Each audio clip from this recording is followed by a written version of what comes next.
Welcome to the CFB Dynasty Podcast with hosts Matt Knowles and Brian McElfish.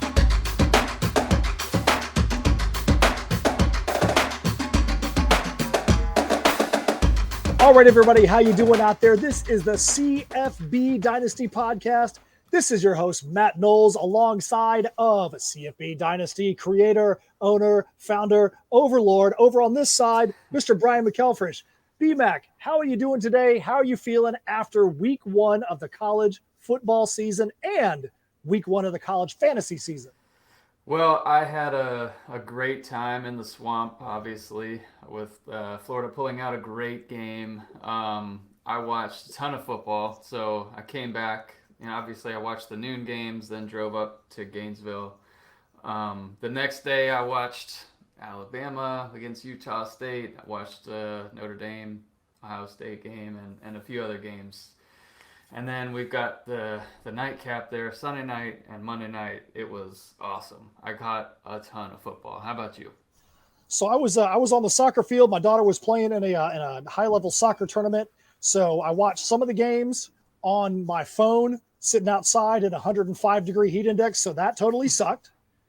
Had to watch my boys try to lose the game as hard as they could. We'll get to that in a little bit here, but got to see them actually pull out the win. But then I got to spend the night on Saturday with a bunch of Florida fans with a 70-inch TV, watching them love their game, and then got to watch that crazy LSU game with them as well. Just completely nuts watching these things.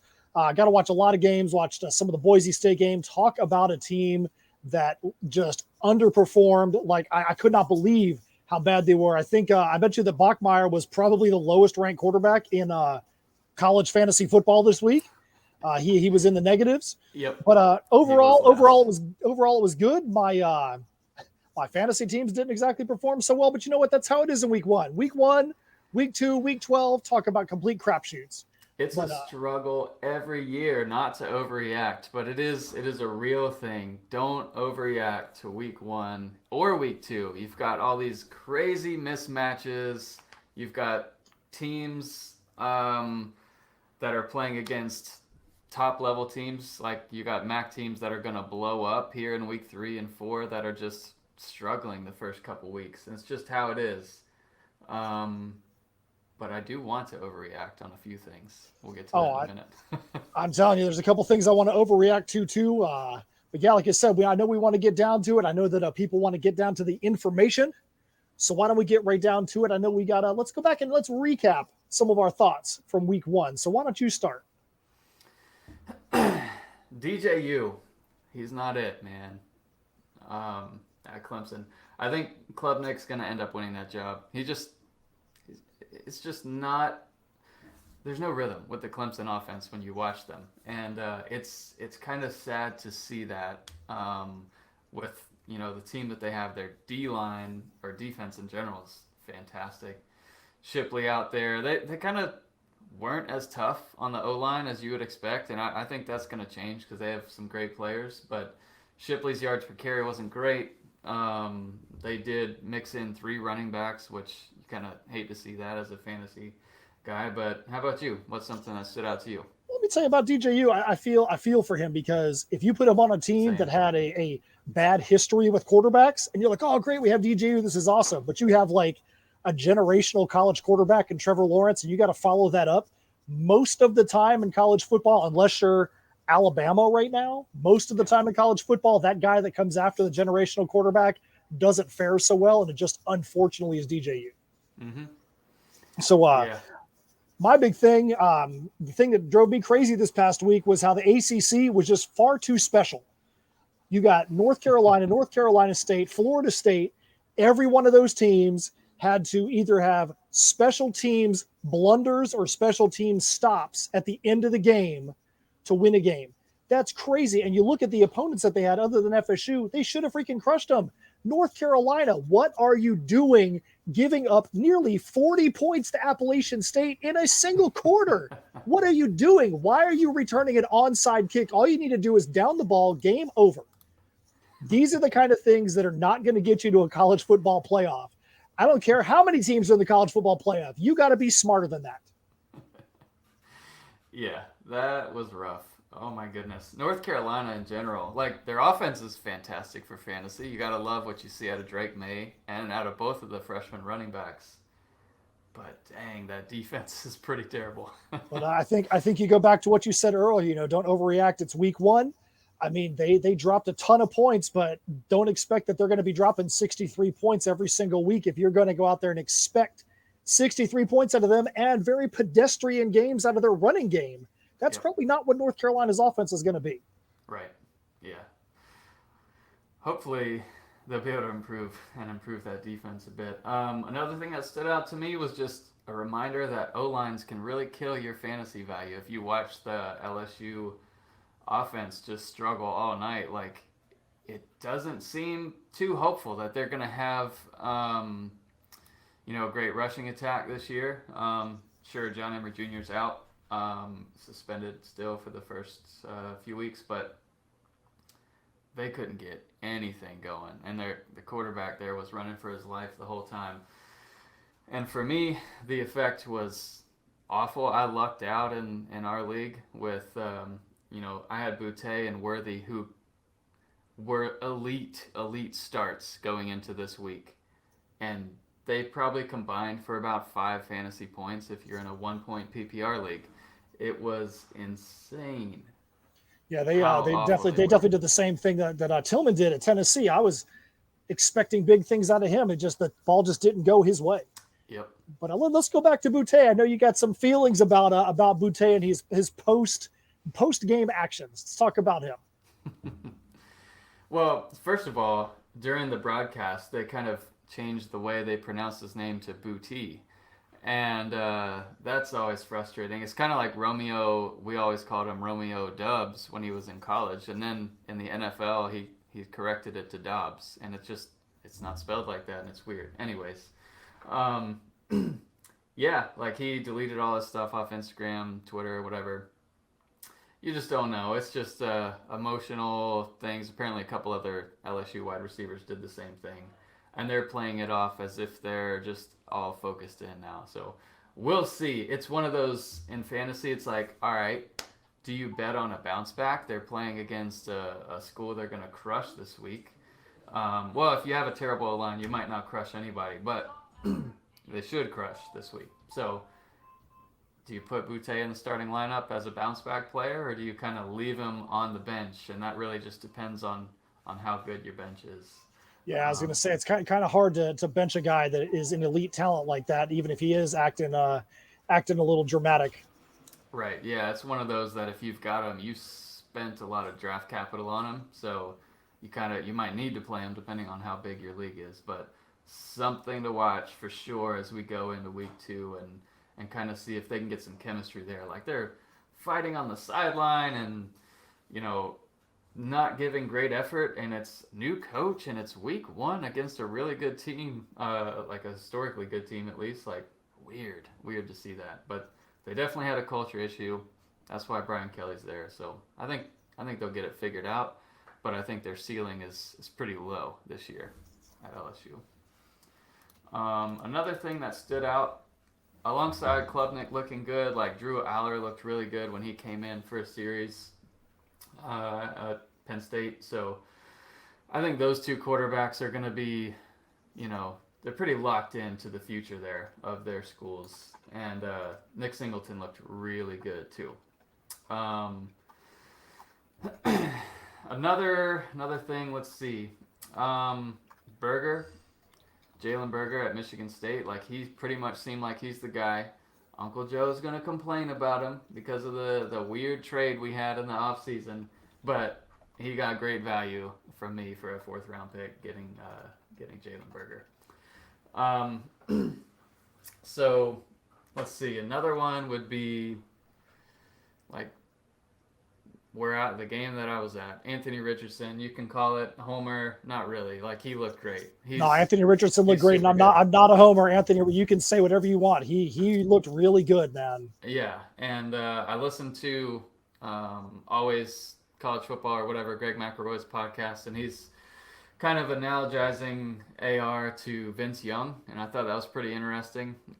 People see some Vince Young, some Cam Newton, some Lamar Jackson, but he threw the ball so well. He was crisp. He was on target, and just all around fantastic game against a really good defense like Utah, and especially in fantasy. Like Utah has been one of the top defenses, top 5 for a long time. But he looked to be the part.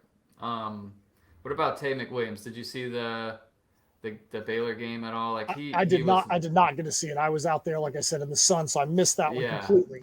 They didn't perform that great. They had a freshman come in, Reese, near the end of the game, so it's more backups involved, but he looked a lot better than Tay McWilliams. So that's one to watch to see if he ends up winning that job completely. But the Baylor O-line wasn't dominant, and that was kind of surprising against an inferior opponent.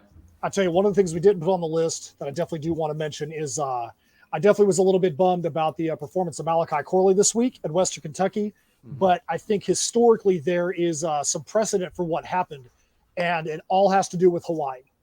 If Hawaii is traveling to the mainland, normally Hawaii has a dip in their statistics. You look at Chevin Cordero last year, he couldn't even hold onto the ball on the mainland last year playing against Wyoming. So Hawaii, when they travel to the mainland, normally their stats take a dip. If you're a team that's traveling to Hawaii, like Western Kentucky, who started a game at midnight Eastern, normally a team traveling to Hawaii has a dip in their statistics, and that's exactly what happened this week. So I'm trying not to overreact about Malachi Corley only getting 3 fantasy points, but it is a bummer after he had such a good start to the season. But I got to keep in mind he was traveling to Hawaii, ridiculously late start time. But always keep that in mind that if Hawaii is on the schedule, think about where the teams are playing, because that could have a big impact on the statistics. Yeah, that's good insight. Couple other teams that were impressive, and this stuff matters to me. Like when you're looking at fantasy and you see, LSU's O-line struggle, that matters a lot. So UC was really impressive. Cincinnati against Arkansas, they replenished way better than I thought they would. I kind of thought Arkansas would run away with that, or would kind of dominate them and run away in the end with a rushing attack that they couldn't handle, but that wasn't the case. UC was impressive. They're going to be really good. Ben Bryant's going to be solid in fantasy, and if you can snag Kiner, if he's out there in your league, definitely someone worthy to grab. He looked really good. And I'd say I got a little nervous with Kiner though, man. He had that injury. Mm-hmm. Looked like he got up like he had blown his knee out, and I was like, come on now, don't be doing that. But I agree. Kiner has a chance to be a blow-up guy by the end of this year. Last one, and then we can get some news and notes. Arizona was another one that was really impressive. Jacob Cowing, what we would expect from him, as the numbers that he put out before, but now at Arizona, going to a team that had an over/under win total of 2.5 wins this year, they already got one. I did bet the over, so I'm happy about them getting their first win. But Cowing looked great. That team with Delora and everything, they're going to surprise some people this year. So I guess we can go on to. My bad. So I guess we can go on to the news and notes. We got our list, our recap from last week. Not really much else I want to say about last week. I'm glad my team got a W. Not glad how they got the W. That was tough. I really feel bad for the kicker out there, Dafford, because he was a good kicker. He just had 2 very unfortunately poorly timed bad kicks. Yep. And I know people are going to be eating that poor guy up, and it is just college football. He is a young guy. Let's keep it all in perspective. He made a lot of kicks that a lot of people are not normally going to make. So give him some credit. That I feel bad that the win came that way. I mean, I'll take it, but that was unfortunate for him. And then the punt returner for LSU, talk about dropping a couple of balls like that. Come on, ridiculous. But like I said, we want to get on to the news and notes, and we got a big thing that we all know happened this week in college football, which could actually have a big impact on college fantasy football down the line. And that is finally the conferences have gotten their heads screwed on straight and said they want to go from a 4-team to a 12-team playoff. If you guys watched the early iterations of this podcast, I don't even remember, was it a year ago? Was it a year and a half ago? I think it was a year and a half ago. Sometime a long time ago, myself and Brian and Zach Tower were on here, and we talked about how to fix college football and the championships. And I was a big advocate for expanding the college playoff. To go from 4 to 12 is huge because now even the little guy has that faint glimmer of hope that if they go undefeated in their regular season, they might have a chance of making it to that big dance and being the Cinderella. In college basketball, you got 360 teams that are D1, and everybody has a chance to feel like they can get to that 68 teams in March Madness. Doesn't mean they have a chance to win. They might go in as a number 16 seed, have to play in a play-in game, and then go get obliterated by the number 1 seed, but they still made it. So now, I'm going to be – if you had some other points there. No, so I'm going to be totally opposite. So I'm not a big fan. I've kind of been swayed. You know, I'm a big fan of Josh Pate and Late Kick, and he talks about this all the time about college football is unique.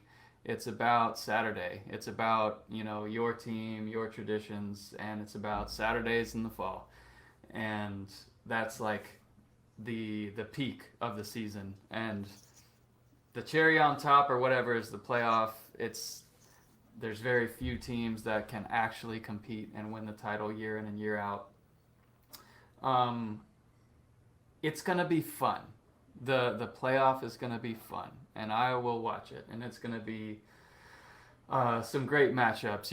When you see, a team like, maybe 6 playing 7 or whatever that game is, it's going to be freaking great, and it's going to be intense. And the fact that they're putting it at home stadiums, got to do it. Like that part is so huge.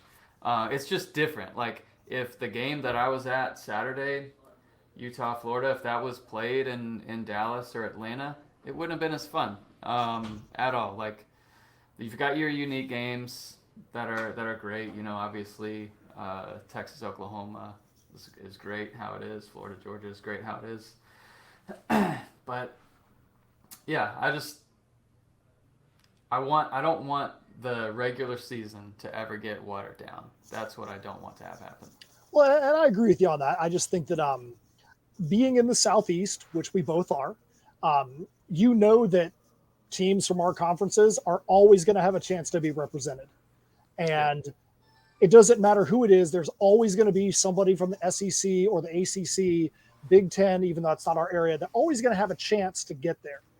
And 9 times out of 10, those guys are going to be the ones that are going to win the championship. And that's okay. There's nothing wrong with that. That's why the Alabamas are the Alabamas and the Clemsons are the Clemsons. But think about in sports, who do you really talk about? You talk about the Cinderellas. You talk about Boise State beating Oklahoma. You talk about NC State beating Houston in 1983 and the Phi Slamma Jamma team that had, multiple NBA Hall of Famers on there. Those are like unbelievable moments in sports when you get those things every once in a while. And going to 12 teams, I would say 9 times out of 10, you're going to have the same guys still be in the Final Four, and that's fine. But you're going to have a chance to see every once in a blue moon, somebody's going to pop out of nowhere. Nevada that may have a generational guy at quarterback, or somebody that's going to pop out of the Big 12, even a Cincinnati from last year. You might have a chance for one of those guys every once in a blue moon to get there.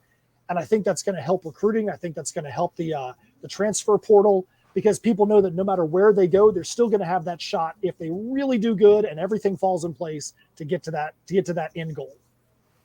Yeah, we'll see. One of the things he cautions against too would be, or Josh Pate I'm referring to, would be the term meaningless playoff game. If that becomes a thing, that will further diminish the expanded playoff. If it's, number 1 Alabama versus number 12 whoever who just doesn't have a chance, that will further kind of hurt the playoff if those games aren't competitive. And really the playoff games in the first round haven't been all that competitive, even 1 versus 4. Some of them have been. The first one I think was it Ohio State with Urban Meyer? They won the playoff as the 4 seed But Yeah. I think that's been the anomaly. So we'll see. I'm leery of it. I think it'll be fun, but I'm not like fully bought in there. Well, I know there's going to be a lot of changes, a lot of more news and things like that about that playoff. I'm really excited to see how that happens, and also how that affects the conference realignment insanity that's going on right now. Hopefully, that helps to stabilize it a little bit, because if teams feel like they have a chance of that big money at the end of the season, they might be a little more apt to stay in their conference. That doesn't mean they won't go anywhere. But that at least gives one more nugget for them to stay where they're at. 100%. So, all right, let's get into some player news and notes here. News and notes. So, Matt, how do you feel about Sam Hartman coming back? I think that's a great thing. Obviously, as an ACC foe, not happy in that respect, but as a fan of humanity, I'm glad to see that a guy that has put his all into being a great college quarterback is able to get back out there on the field. It sucks to see somebody like him or John Mechie have a major health scare, and really feel for those guys that have done a lot to excel in the sport. So I'm glad to see that Sam Hartman's able to get back out there and hopefully show what he is. I mean, that from a fantasy perspective, that changes everything. I know that we downgraded a lot of Wake Forest players when Sam Hartman went out. I think that every single one of those guys, A.T. Perry and whatnot, they all get to kind of escalate back up the board just a little bit now, because they know they're going to get their quarterback back. Yeah, that's exactly what happened. As soon as the news came out, a couple guys on the Discord channel beat me to it and posted it in there, so I appreciate that. I always love when people can beat me to posting the news. Like when the news comes out, you'll see us posting in there in the conferences, the conference channels in our Discord, and love it when people can beat me to it. So we did, and we updated A.T. Perry, moved him way up compared to kind of where we had him. Some other news and notes here. I'll get through some of the guys who, not everybody, but people who, are more relevant in fantasy. So Austin Bolt, tight end / wide receiver, that's how he's listed in Fantrax. He's technically a receiver, but injured in the second half for Boise, season-ending surgery, and he was one of those potential boom guys that you could have in the stash and play in that tight end spot depending on your league rules. Oh, that sucks. Yeah, Boise's offense does not need to be losing anybody. That was probably one of the most disappointing games of the weekend. Just watching their team completely imploded in that game, and it was probably them and Utah probably had the two worst showings of the week. Yep. All right, so Jaleel Billingsley not dressed in the post game, and then was announced that he's got a 6-game suspension. Oh, jeez. So don't start him for a while. Stock up for Jatavian Sanders there. Charlie Brewer from Liberty, the quarterback there, had won the starting job, and now he is out 6 to 8 weeks with surgery. Raleek Brown from USC, the freshman, got a touchdown, struck the Heisman pose, and then he was carted off in the fourth quarter with an ankle injury, but he was spotted in practice yesterday. I saw a tweet from a USC writer and a video. Looked like he was limping a bit, had like some sort of a boot or a taped up ankle, and he was practicing. It did look like he was kind of laboring a bit. I would certainly not start him in any league. He's a freshman anyways. Looks like he's going to potentially be great. Clifford should be good to go. He was just dealing with cramps. That was reported in the last game when Drew Aller came in. But he got hit pretty hard. So Pitt got Rodney Hampton, who looked fantastic against West Virginia in the opening game. And it was kind of a surprise to see him take most of the running back one carries But he left the game in the fourth quarter. He had a boot on his foot and supposedly is going to be good to go this week against Tennessee. But that's something to kind of be cautious about. Tajon Henry from Houston, running back. He missed most of the game with an ankle injury. No real update there. Jalen Knighton, he was dressed. He warmed up.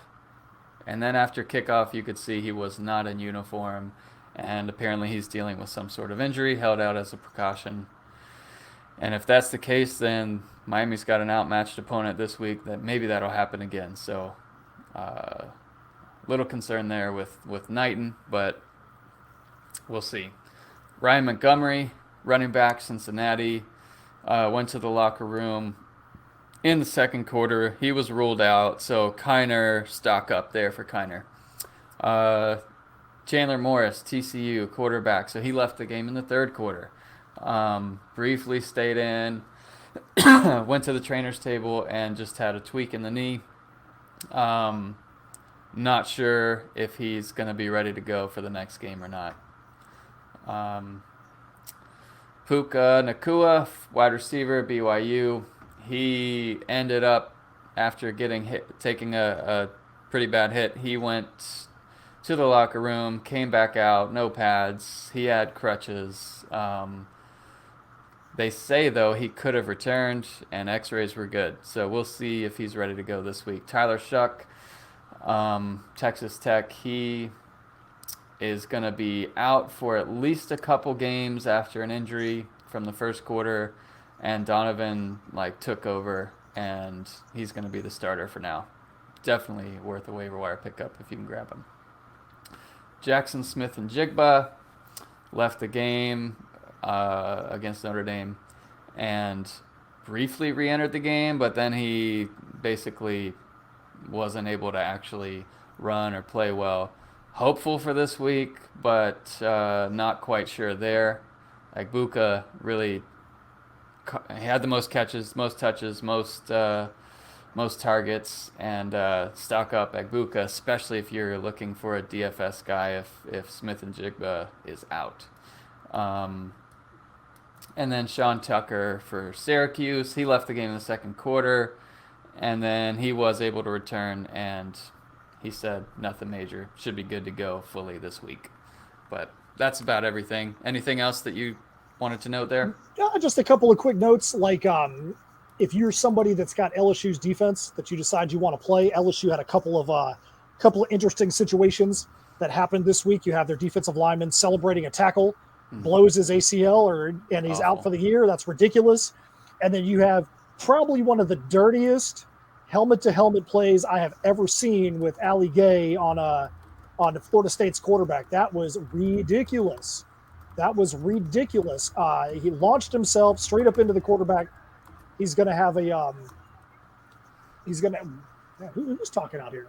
He's going to have himself he's going to be suspended for the first half of their next game, but that is the kind of hit that could potentially in the future get more than a single game suspension, because that was probably the worst targeting hit I've seen in a long, long time. Yeah. That's what they're trying to legislate out of the game. So from a fantasy perspective, you're down a couple of good players on LSU's defensive side. Just keep that in mind.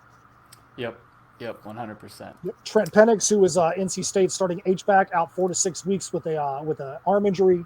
That definitely doesn't help their offense that stalled out in the second half. Chris Tootle's probably going to be taking that position over, but Chris Tootle's still listed as a wide receiver. So really don't have an option to be able to play at that tight end position for NC State right now. Dang, that's rough.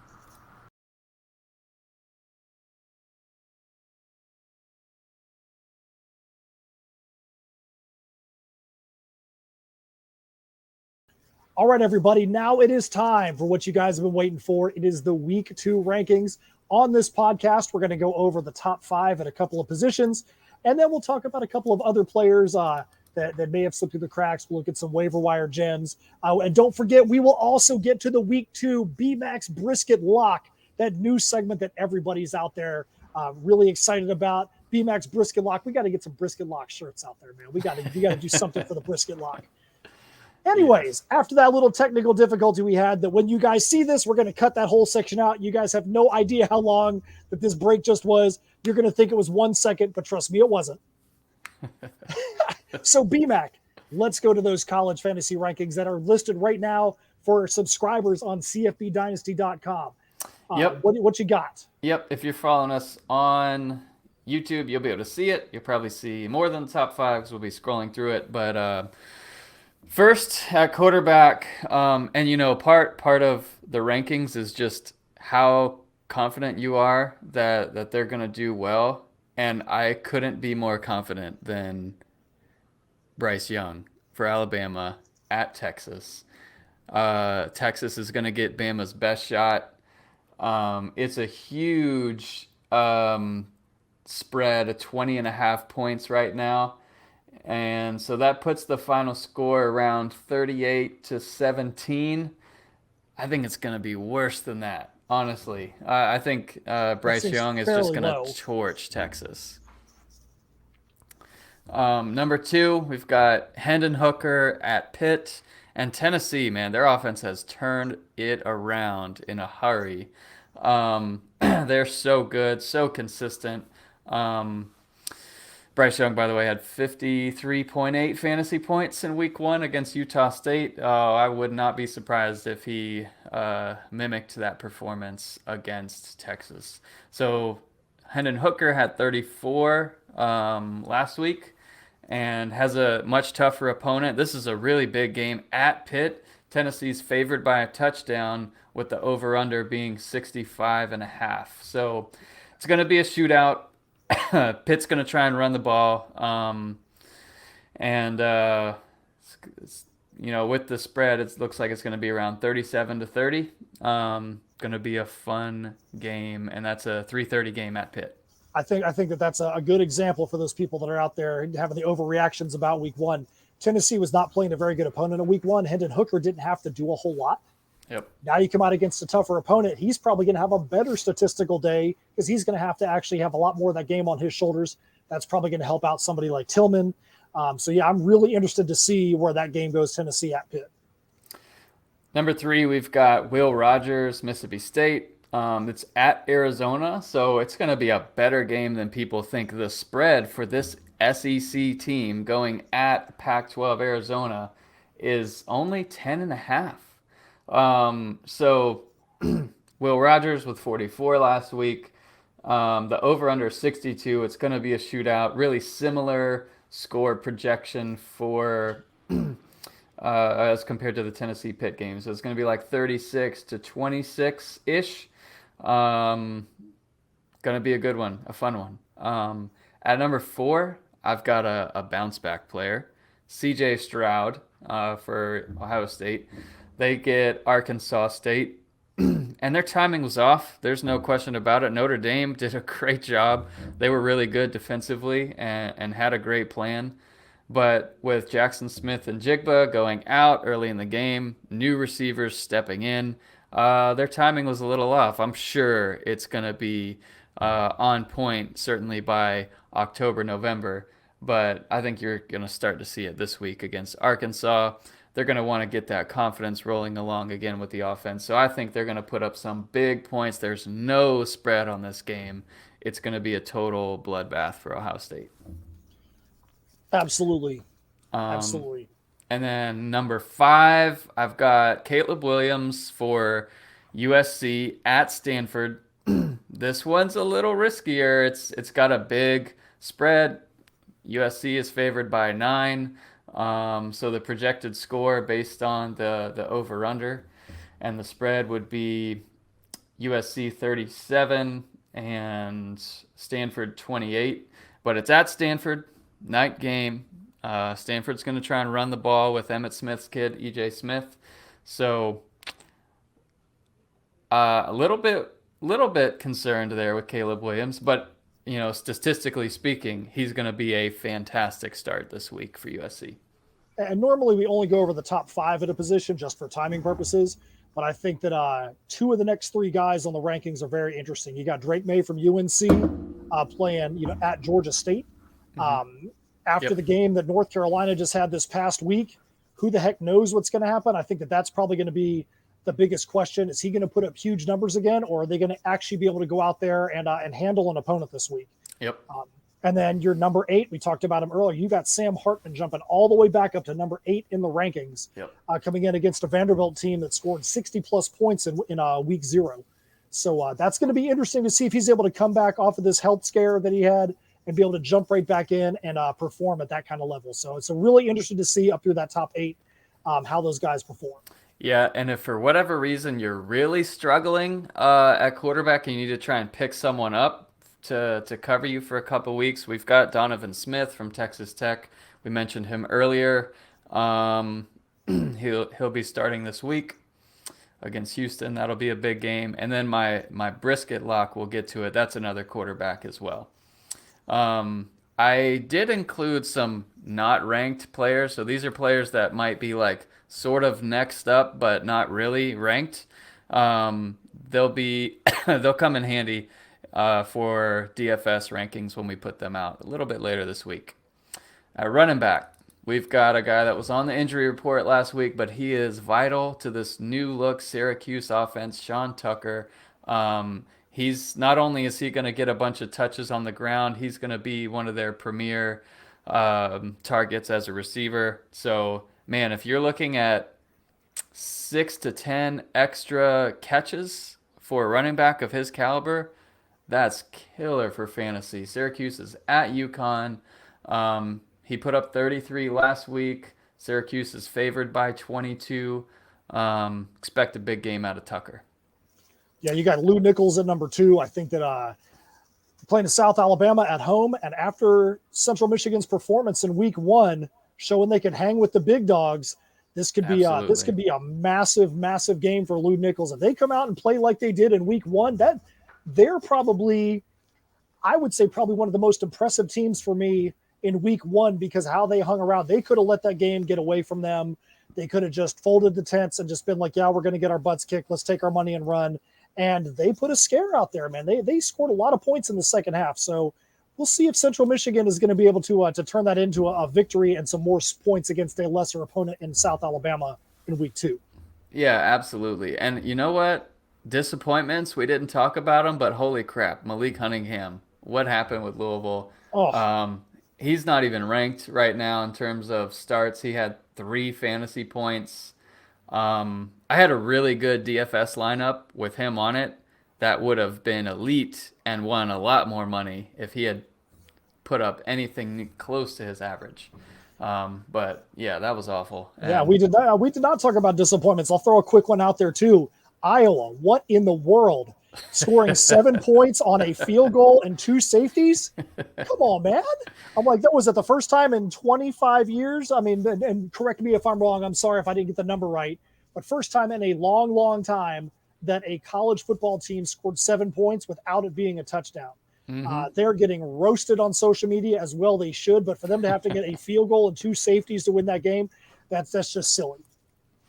At number 3, we've got Braylon Allen. Had a 99-yard touchdown last week for Wisconsin. Went on to total almost 27 fantasy points. And they're playing Washington State. Ground game's going to be a big one. Washington State's not going to be able to slow them down. That'll be a great start. High probability of a big game for Braylon Allen. And then Chase Brown for Illinois. Illinois is actually favored to win a game. Hooray for Illinois. They're playing against Virginia, and they're going to try and control the clock. Virginia's not going to be able to stop them on the ground. I expect a big game from last week's brisket lock, Chase Brown, who's just proven to, like, he was a sleeper for us, even though we had him ranked in the top 20 running backs going into the year. He is probably going to be an every week starter, unless they're playing against, Ohio State or Michigan, or potentially Wisconsin.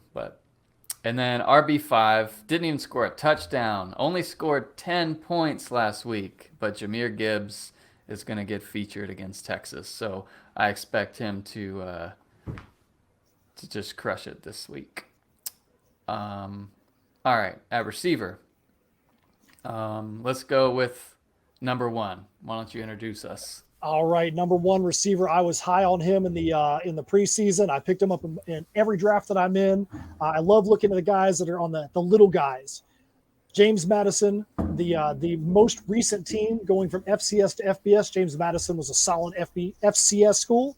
Now they move up to FBS. Their number one player is Chris Thornton. He absolutely went berserk. When I saw BMAC's CFB Dynasty rankings, I was super happy to see my boy Chris Thornton as the number one guy up there. BMAC, let everybody know why you have him as the number one guy at wide receiver this week.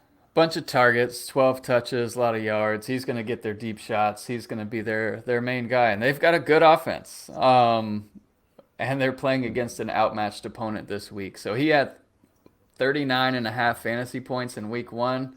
Wouldn't be shocked if he did it again in week 2.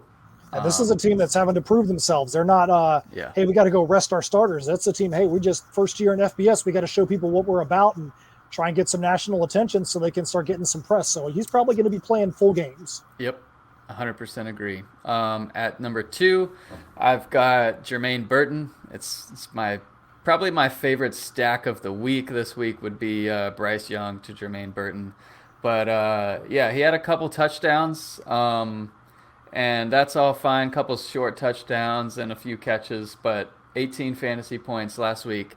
They had a little disconnect on a couple deep balls that were, end zone shots that, when they get their timing down between Bryce Young and Jermaine Burton, that's going to be a special duo, I think, this year, and we'll see it this week against Texas. Bama's got other receivers that are good. Trayshawn Holden is up there. He had 21 fantasy points and had more than Burton, but I think Burton's going to be the guy based on, what I saw in that game. Jordan Addison at Stanford this week. He had 20 points last week in fantasy. They're favored to win. That'll be a great stack, too, between Caleb Williams to Jordan Addison. We've got A.T. Perry, moved him up to number 4. They're playing at Vanderbilt this week. Vanderbilt's done a lot of traveling. A.T. Perry only had 6 points last week. And we'll see. We'll see how they look with Hartman coming back, but I think it'll be great. He's only missed 1 game week, so we'll see. And then 5th, Rasheed Rice for SMU. He had 26.5 points. They're playing against Lamar. I think he's going to get his points early and potentially won't play the whole game, so that's a little bit of a concern, but statistically he's a great start. All right, guys, we are not out of time yet. We are definitely in the last quarter hour of this podcast or less. BMAC, do we have the waiver wire gems ready to go? And we could talk about them in rapid fire. Waiver wire for week 2. Rapid fire, yes, they're on the website, but yeah, so normally this is all based on data. I like to base everything on data, but Fantrax's rostered percentage isn't even populating yet. So I'm kind of just taking a guess here at some guys that I assume have a smaller, percentage rostered here. So we've got Drake May, Todd Kenteo from James Madison, Donovan Smith at Texas Tech, N'Kosi Perry. He's looked really good. They've got a easy matchup this week. He's averaging 34 a game, and he's one of the few that's played 2 games already. J.J. McCarthy, who's also my brisket lock of the week. That's right. Ding, ding, ding. Brisket lock of the week right there. BMAX brisket lock. J.J. McCarthy from Michigan. Let's remember that name. Tell him why he's the brisket lock. He's getting a start for the first time this week, and they're playing against Hawaii. So he's a different quarterback for Michigan. He's electric. He's really fast, good runner. I expect him to, as a true dual threat, I expect him to get some yards and touchdowns through the air and on the ground. He only had 12 points last week, but he didn't start last week. So this week he's getting the start for the first time. Looking forward to it. And let's also remember we talked about earlier, it's Hawaii coming to the mainland to play against Michigan. So Hawaii is probably going to have a little bit of a dip there in their performance. So that also bodes well for him at quarterback playing against Hawaii. Michigan's got a super easy schedule. So I'm just going to Clay Millen, I expect him to kill it this week. He only had 7 points, but he played against Michigan last week. So can't expect Colorado State to do great there with a freshman starting at quarterback. But he looked good, and they'll be good. So some others that we have listed at running back, Rodney Hampton, Jalen Berger, Corey Kiner, Christian Turner, Montrell Johnson, Jaden Ott, Amarian Hampton, George Pettaway, all players that are probably on the lower end if they're even drafted, so they might still be out there in free agency. If they are, they're definitely worth a look depending on your league rules. And then at receiver, to name a few, Tory Horton. We had him ranked pretty high, so he might not be available in your league. And he did put up 16 fantasy points last week against Michigan. But I expect him to be their wide receiver 1 at Colorado State, and he'll have a good connection with Clay Millen. Justin McGriff, Javon Baker, Brew McCoy, and then Charlie Jones from Pitt. Transfer in. He looked really good. Had 27 last week, and we'll see if he can keep that going this week. I know that was pretty quick. We're us going through those waiver wire gems. We wanted to make sure we got them into this podcast. Yeah, we didn't want to run out of time like we did last week when it came to the questions from the Discord. So we wanted to make sure we got to those questions from the Discord. So that's what we're going to do right now. That's some great questions. So let's go over to the questions from the Discord out there. And BMAC, when we're done with this, let's show everybody how to get to the Discord. So if they want to join up, they want to be involved in the community, and they want to see if maybe their question can get into the podcast, that's where to do it. We'll talk about it after we get to the questions. Yep. Perfect. So looks like the first question we got from ZR Tao, CFF Zach Tao. He does some stuff for CFB Dynasty as well. Does Reese White still produce when Bennett comes back into the fold at Coastal Carolina? And I think he will. I think he has to. His production will come down. He's not going to get the 34 fantasy points a game like he got last week. But, Grayson McCall is coming back, I think, from a shoulder surgery. And they're going to run him less than they did. Maybe by the end of the year it'll be different. But right now, I think Reese White is a great pickup. And I like him a lot there for Coastal. And you look at their passing game has lost a lot of guys. A lot of guys graduated, went to the NFL. So yeah, they're that's where their strength is right now, is that running back core. Mm-hmm. All right, the next question, another one from Zach Tao, is if you had to bet money on one team not currently ranked to win the Natty, who would it be? Now we're going to put a slight caveat on this. This question was asked prior to week 1, when we just had the preseason polls. So the answer for this one was probably set up based on the preseason rankings. So BMAC, who would you say what's your answer to that one? If you had to bet money on one team not currently ranked to win the Natty, who would it be? Yeah, and if you saw the interaction on Discord, Zach's trying to goad me into saying Florida, and that's probably who I would have picked. Honestly, Florida's not going to win. They're not deep enough to win a national championship. Really, the answer is nobody.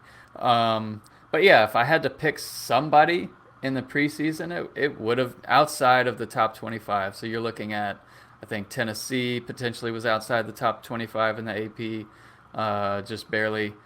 Florida, Auburn. I didn't see there's just a dark horse isn't going to win the title, I don't think. But if you're looking for someone who's got a generational quarterback that can potentially do it, maybe it's Anthony Richardson. And week 1 kind of backed that. I would say nobody, because Florida certainly doesn't have the depth for it. They would have to be perfectly healthy all year long, and they still wouldn't do it. But that's who I'd pick. Do you have anyone? I think that Florida jumping from unranked all the way to 12 after the week 1 performance, that's pretty unheard of to see somebody make that kind of jump. And if you go to 12 after week 1, the sky's the limit. I mean, you're right there in the ability to be able to make the college football playoff. That's all you got to do is get to that dance. Yep. Honestly, for Florida, you're looking at next year, hopefully. And the biggest, Florida's doing great in recruiting. The biggest recruiting job they can do is trying to squeeze one more year out of Anthony Richardson. And it's weird to say that already after his first game starting this year.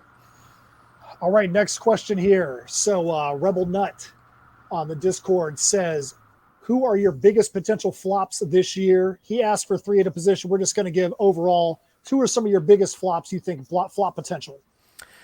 So I had these listed last week going into the pod before we ran out of time. So no, I made no changes here. Brennan Armstrong, we had him listed at quarterback 10.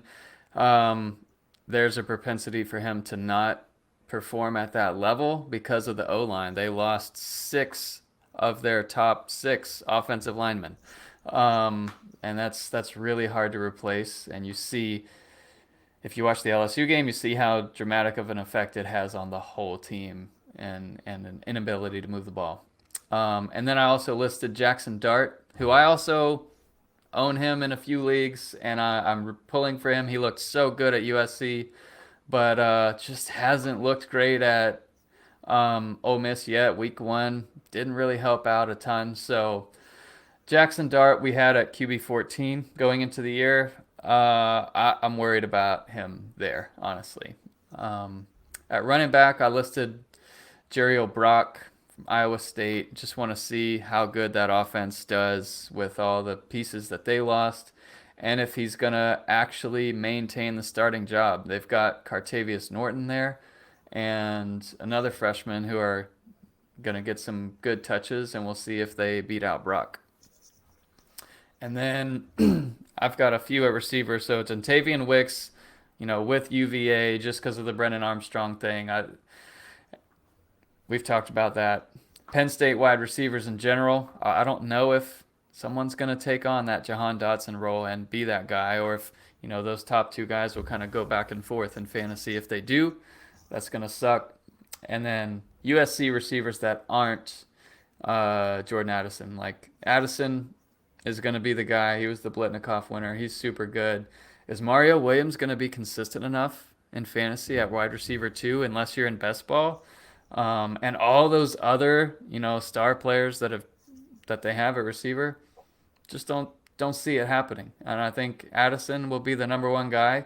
And that I could even be wrong on that. Like maybe it shifts between Addison and Mario and others, but that one's rough. All right, next question we got is from I Am Not Hawaiian. Who are the top scoring fantasy freshmen of 2022? Talk about a legitimate, go get out your Palantir, look in your crystal ball. What do you think, B-Mac? So the 2 that I had listed, prepared for last week, one of them scored a touchdown in his first game, Luther Burden, Missouri. He's just going to be their main red zone target. He's tall, fast, can jump. Like he looks the part of a 5-star freshman, and he's going to be the go-to target there. So I feel confident in that one. And then Nick Singleton at Penn State, and he got touches in the first quarter, and that was awesome to see. He looked good, and then Penn State kind of sputtered around a little bit. Another one to look out for, Evan Stewart. He got some deep shots during the game, and they weren't great throws, overthrows, underthrows. If they're able to find the right quarterback, maybe it's Haynes King, maybe it's not, that can hit those deep shots, like Evan Stewart could be great this year too. So we'll see. All exciting to watch. Love the question. Thanks, William. So Ruslan has got a great question here. This is definitely something that I wanted to build on the question. Chances of Brooks coming back in 2023. Who's a better pick from the rest of the UNC running backs in dynasties and redrafts, whether there's going to be a running back by committee or not, etc. And that's definitely something I wanted to talk about too, because coming into the season, I think that Petaway and Omari and Hampton, they're talked about, these are going to be the next 1-2 punch at UNC. And if you go look at their stats from last week in a 63-61 game, those 2 guys combined for 14 carries and 51 yards. So that's not exactly what you'd expect out of that pairing that's been getting so much press. So BMAC, what do you think about the UNC backfield and their future potential? So I like Petaway a lot. He looks really good, but I kind of hearken it back to the time with Javonte Williams there and what's his name currently at the New York Jets? That was there. the Thunder and Lightning that they had. I think Omarion Hampton's going to end up being the guy that you would want to roster if I had to bet on it. That's who I would take. He's going to be the red zone guy, and he's also going to get, more touches. He's shown he can catch the ball. I am a sucker for Michael Carter. Thank you. Yeah, I'm a sucker for the speedster at running back, and Petaway is definitely that. But I think Hampton's going to be the better play. What do you think? Hey, let me tell you this. I obviously think Hampton is, because I listened to your advice, and he is one of the 3 pickups that I made. I've got far too many freshman running backs on my team, but I don't think that my team is going to compete this year for a championship in the home league. So I've got 3 freshmen. I've got Chase Martinez, and then Ashton Beatty, and now Omarion Hampton. All 3 of them on my team. Hopefully, those 3 guys can produce for me, so I can be building for the future. Yep, absolutely. See here. So the next question, which is the last question. Actually, we already had that one. Yep. The question was from Zach Tao. Yeah, it was so good we actually got it on here twice. So since we've already gone through the questions, if you guys want to see a question get featured on the show, make sure you get your butt out there to the Discord, to CFB Dynasty, interact with the group, go to the #podcast section, and ask some questions. Let's see if we can get it featured out here on the podcast next week. So, BMAC, I know you wanted to put a really quick DFS plug in here. Let's talk about DFS real quick. Give us the plug. Yeah, so just we put out this content once every week, and we're going to get into the normal flow of content producing, as there's no more Monday night games in college football. So no more Sunday games. So we're basically going to have waiver wire gems on Sunday. Then we'll have rankings later on in the week. And then typically late on Thursday is when DraftKings and FanDuel have their values out for the whole Saturday. So later in the week is when we'll produce our DFS content. And it's a big improvement on last year. And we are giving you guys more data to play with in there. And look forward to your feedback. Hit us up on the Discord if you have questions, or if you're looking for something specific, let me know, and we'll work it in there. All right, BMAC. So we're down to the end of the show. Had a lot of fun today. If people want to reach you specifically, where can they find you on social media? At CFB Dynasty. Just hit me up. It's typically me that's responding there. And if you go on to the Discord, you can actually message you privately there as well under Brian McElfresh. Yep. I'm up there on the Discord as well. If you want to message me on Twitter, you can go to @DrAnguish. If you want to take a look at any of the stuff that I do in content creation, I'm a part of In Symmetry Creations. If you're anywhere near the DeLand area this weekend, I will be a guest down at Daytona Beach Comic-Con. I will then next week be at Ocala Comic-Con. So if you're at either one of those shows in the Central Florida area, come on out and let's talk some college fantasy football, get a picture or whatever it may be. And hopefully you're going to see me back next week saying I got a W in the home league, because this week was pretty pathetic. Yep. All right, Matt. Appreciate it, man. Thank you. All right. Good stuff, guys. Everybody out there, have fun, and let's have some fun with some college fantasy football. See ya. See ya.